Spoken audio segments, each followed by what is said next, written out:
In the 14th century, the fate of England and France hung in the balance. The Treaty of Brétigny set the tone for a century of intrigue, as King John II of France was held captive in England for 4 long years. The ransom was a staggering 3 million crowns, and to ensure payment, hostages were held, including 2 of John's sons and several nobles. But when John's son Louis escaped, the king felt honor-bound to return to captivity, leaving France in a state of turmoil. Meanwhile, the French crown was at odds with Navarre, and Edward III of England saw an opportunity to gain control over the northern and western provinces. As John II died in London, Charles V succeeded him, but the Navarrese suffered a crushing defeat at the Battle of Cockerell.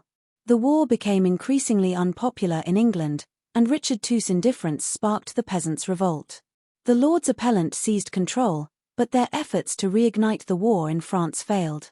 As the years passed, power struggles continued to plague both England and France. Richard II was deposed, and Henry IV took the throne, only to face challenges from his uncle John of Gaunt and his son Henry of Bolingbroke. The latter, exiled and disinherited, returned to England, deposed Richard, and became king. But the struggle for power didn't end there.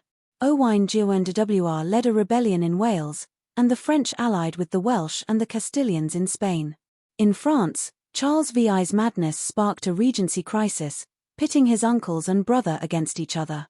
The conflict escalated, with the Burgundians and the Armagnacs vying for power. As the 15th century dawned, Henry V of England prepared for war, receiving ambassadors from Burgundy and making territorial claims in France. The French rejected his demands, setting the stage for a new era of conflict.